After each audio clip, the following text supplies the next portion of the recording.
Ya, halo semuanya. Kenalin nama gua Henry. Di sini bakal ngebantu kalian buat ngejawab soal-soal probabilitas kalian. Jadi di sini gue dapat soal yang pertama, resume dua pelamar laki-laki untuk posisi mengajar di perguruan tinggi dalam kimia ditempatkan dalam file yang sama dengan resume dua pelamar wanita. Dua posisi tersedia dan yang pertama pada pangkat asisten profesor. Diisi dengan memilih salah satu dari empat pelamar secara acak. Posisi kedua pada pangkat pengajar kemudian diisi dengan memilih secara acak salah satu dari tiga pelamar yang tersisa.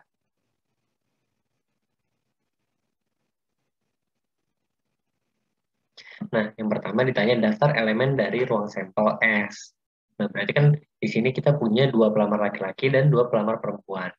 Di sini pelamar laki-laki kita notasiin L1 dan L2 dan pelamar perempuan kita notasiin P1 dan P2. Otomatis buat ruang semestanya kalau kita jabarin ada kayak gini.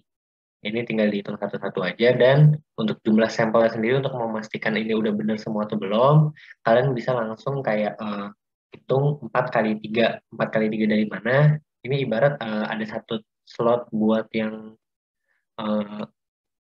yang buat asisten profesor dan slot kedua tuh buat pangkat pengajar.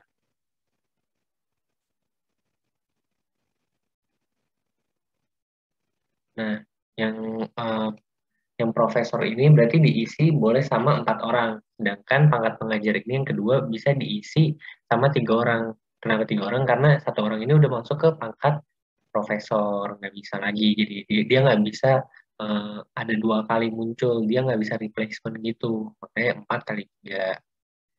Oke, untuk yang B, daftar elemen S yang sesuai dengan event A, yaitu ketiga jabatan asisten profesor diisi oleh pelamar laki-laki.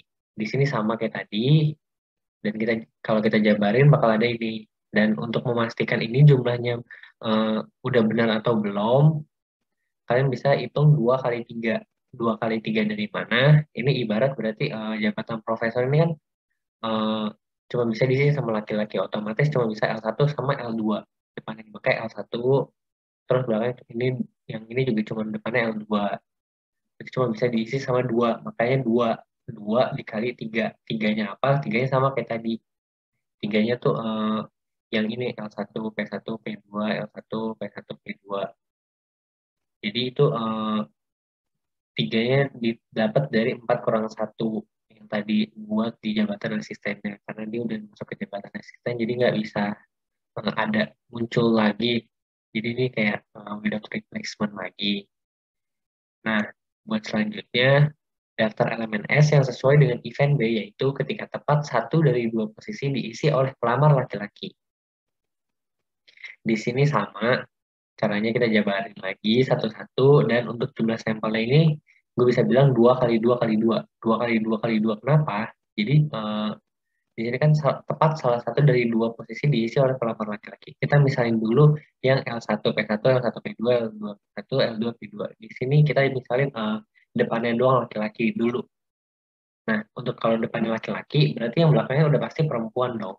Otomatis depannya cuma bisa diisi oleh 2 orang, yang jabatan asisten dan yang jabatan pengajar cuma bisa diisi oleh dua. Otomatis 2 kali 2. Nah, habis itu kan karena ini tepat satu dari dua, otomatis bisa di switch kan.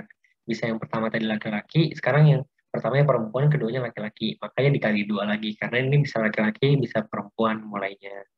Gitu. Dan untuk yang D, daftar elemen S yang sesuai dengan event C, yaitu ketika tidak ada posisi yang diisi oleh pelamar laki-laki. Jadi di sini kita bisa langsung bilang 2 kali 1. Ini di sini langsung P1 P2 sama P2 P1. Kenapa? Karena berarti kan di sini cuma bisa perempuan doang kan. Otomatis yang jabatan asisten cuma bisa diisi oleh P1 sama P2. Cuman dua doang. Terus jabatan yang pengajar otomatis tinggal sisa satu. Karena nggak boleh ada replacement sama yang kayak awal. Jadi dikurang satu, dua, dikurang satu. Jadi tinggal sisa satu. Gitu. Untuk yang E-nya, daftar elemen S yang sesuai dengan event A irisan B. Ingat, simbol yang kayak gini, ini maksudnya irisan. Misal dua pelamar laki-laki ini sama kayak tadi, bisa langsung kita bilang 2 kali 2. Kenapa 2 kali 2? Nah, di sini kalau kita lihat kan berarti tadi yang A itu nanyanya apa? Yang A itu dia nanya jabatan asisten diisi oleh pelamar laki-laki. Sedangkan yang B salah satu dari dua posisi diisi oleh pelamar laki-laki. Berarti kan asisten nih udah pasti dipilih sama yang laki-laki kan. Otomatis yang jabatan pengajar udah nggak mungkin bisa diisi oleh laki-laki. Betul nggak? Nah, karena itu berarti kan yang asisten yang profesor ini cuma bisa diisi oleh laki-laki dan jabatan yang pengajar ini cuma bisa diisi oleh perempuan. Karena dia tepat salah satunya kan. Nah, makanya jadi 2 kali 2 begitu. Dan yang untuk yang F, daftar elemen S yang sesuai dengan event A, gabungan C. Ingat, simbol ini union maksudnya gabungan. Misal udah melamar ini sama kayak tadi, S lalalah, bisa kita bilang hasilnya ini. Dan untuk ngepastiin ini udah bener belum? Jumlahnya ada 8. Cara mastiin gimana? Sama kayak awal, jumlah sampelnya sama dengan A plus C dikurang A irisan C.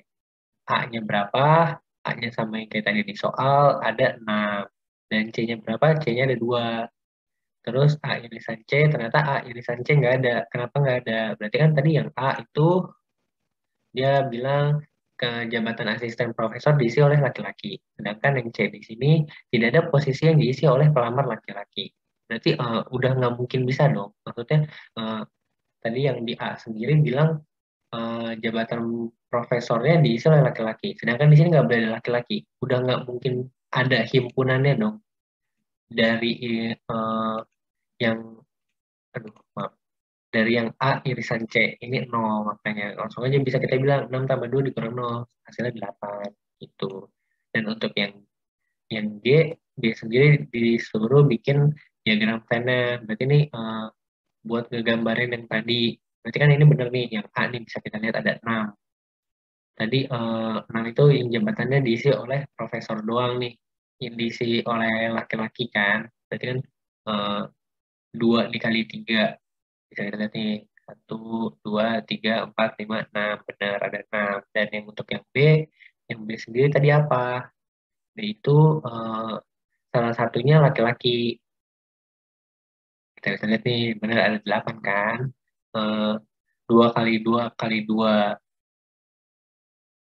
Dan untuk yang C sendiri, ini yang nggak boleh ada laki-laki, cuma perempuan doang. Kalau kita jumlah ini, 1, 2, 3, 4, 5, 6, 7, 8, 9, 10, 11, 12. Oh, ternyata ada 12. 12 itu apa? Semestanya. Berarti ini semua semesta. Berarti nggak ada yang di bagian di luar lingkaran ini. Di bagian sini tuh nggak ada. Begitu. Next, lanjut soal nomor 2. Ada banyak ketertarikan terhadap usia komponen elektronik. Misalkan diketahui bahwa peluang komponen bertahan lebih dari 6.000 jam adalah 0,42. Misalkan jumlah probabilitas bahwa komponen bertahan tidak lebih dari 4.000 jam adalah 0,04. Next, berapa probabilitas bahwa usia komponen kurang dari atau sama dengan 6.000 jam? Otomatis kita bisa langsung aja bilang peluang dari X yang lebih kecil dari 6.000 jam, kan tadi dikasih tahu kalau lebih besar dari 6.000 jam tuh 0,42. Kalau lebih kecilnya otomatis bisa langsung komplemennya. 1 kurang 0,42. Hasilnya 0,58. Begitu. Lanjut, sama kayak tadi, berapa probabilitas bahwa kehidupan lebih dari 4.000 jam? Ini juga sama, bisa langsung kayak tadi. Kalau tadi dikasih tahu lebih kecil dari 4.000 jam tuh 0,04, berarti yang lebih besar dari 4.000 jam tuh 1 kurang 0,04, which is hasilnya 0,96. Begitu. Lanjut, misalkan sekarang komponen tersebut telah melalui uji kualitas. Misalkan A adalah kejadian komponen tersebut gagal dalam pengujian tertentu dan B adalah kejadian komponen tersebut menunjukkan tanda kerusakan tetapi tidak gagal ketika pengujian. Kejadian A terjadi dengan probabilitas 0,20 dan kejadian B terjadi dengan probabilitas 0,35. Oke, buat ngejawab ini mungkin disclaimer dulu, Kak. Kalau misalkan apa namanya, hmm, penafsiran soal dari gua misalkan salah, tolong dimaklumi karena ini penafsiran dari gua aja. Di sini kalau gua nangkepnya soalnya tuh yang A ini gagal dan yang B ini berarti tidak gagal tapi tidak rusak. Oke. Rusak tapi tidak gagal tapi rusak. Nah, di sini kita bisa lihat gagal berarti 0,2, berarti yang tidak gagalnya 1 dikurang 0,2. Ini kayak komplement aja, komplement dari yang si yang gagal ini. 1 kurang 0,2 sama dengan 0,8. Buat yang B-nya, nah di sini B-nya nih yang agak tricky ya menurut gua. Jadi kan di sini gagal 0,2. Tidak gagal 0,8. Tidak gagal ini sebenarnya tuh dia tidak gagal tapi rusak dan tidak gagal tapi tidak rusak. Sedangkan kalau gagal, gagal udah pasti rusak. Nggak mungkin dong gagal tapi tidak rusak. Aneh kan? Makanya gagal ini udah pasti rusak. Ini penafsiran gue aja sekali lagi. Kalau misalkan salah, kalau misalkan kalian punya penafsiran yang berbeda, nggak apa-apa. Dan di sini peluang tidak gagal tapi rusak dikasih tahu di soal 0,2. Di sini kita bisa cari tahu berarti peluang tidak gagal tapi tidak rusak. Berarti 0,8 yang ini dikurang 0,2. Hasilnya 0,6. Sekarang ditanya, peluang tidak gagal gabungan peluang tidak rusak. Gimana cara carinya? Berarti peluang tidak gagal ditambah peluang tidak rusak dikurang peluang tidak gagal irisan peluang tidak rusak. Ini identitas aja sih yang kayak PA gabungan B sama dengan PA ditambah PB dikurang PA irisan B. Berarti kan di sini P tidak gagalnya di sini kita udah tahu 0,8. Kita masukin 0,8 di P tidak gagal dan P tidak rusak. P tidak rusak di sini kita bisa lihat bahwa 0,6 nih. Karena yang tidak gagal nggak mungkin tidak rusak dong. Udah pasti rusak. Berarti nggak ada nih di tidak gagal nih. Apa namanya yang gagal udah pasti rusak. Yang gagal tuh nggak mungkin tidak rusak. Jadi yang tidak rusak cuma ada di bagian tidak gagal. Berarti tidak rusaknya nih 0,6 sama kayak yang tidak gagal tapi tidak rusak. Dan di sini peluang tidak gagal irisan tidak rusak juga 0,6. Berarti hasilnya 0,8 tambah 0,6 dikurang 0,6 sama dengan 0,8. Lanjut buat soal C, berapa probabilitas bahwa komponen gagal uji atau menunjukkan tanda kerusakan saat pengujian? Berarti di sini peluang gagal gabungan dari rusak ya di sini. Ingat pokoknya kalau di soal dibilangnya atau berarti itu gabungan. Kalau dan itu irisan. Biasa sih kalau gue caranya gitu ya. Nah di sini berarti kan gagal uji, gagal menunjukkan tanda kerusakan, rusak. Berarti peluang gagalnya kalau di soal tadi 0,2, peluang rusaknya berapa? Kenapa bisa dapat 0,4? Nah, di sini kita lihat lagi peluang gagalnya. Berarti kan ini gagal udah pasti rusak. Nah, sekarang tidak gagal tapi bisa rusak juga. Otomatis berarti kalau yang rusak doang, berarti rusak nih bisa yang gagal, bisa yang tidak gagal. Berarti dijumlahin dong 0,2 ini dijumlahin sama 0,2 yang ini. Dapat hasil 0,4. Dikurang peluang gagal irisan rusak berapa? Peluang gagal irisan rusak berarti kan di sini gagal udah pasti rusak, nggak mungkin nggak rusak. Otomatis gagal irisan rusak tuh sama aja kayak peluang gagalnya. Makanya di sini peluang gagal irisan rusak tuh 0,2 juga. Hasilnya makanya 0,4. Begitu. Lanjut untuk soal nomor 3. Layar yang digunakan untuk jenis ponsel tertentu diproduksi oleh 3 perusahaan. Ada A, B, dan C. Proporsi layar yang disediakan oleh A, B, dan C berturut-turut adalah 0,5, 0,3, dan 0,2. Dan layarnya rusak dengan probabilitas 0,01, 0,02, dan 0,03. Masing-masing jika layar pada ponsel tersebut rusak, berapa probabilitas perusahaan A yang memproduksinya? Di sini udah jelas banget kita pasti bakal pakai conditional probability atau kalau misalkan kalian belajar di SMA itu eh, peluang bersyarat, kemungkinan bersyarat, lupa bahasanya. Pokoknya bersyarat itu. Nah, di sini berapa probabilitas bahwa komponen gagal uji atau menunjukkan tanda kerusakan saat pengujian? Berarti kan di sini kita langsung bisa bilang PA given rusak.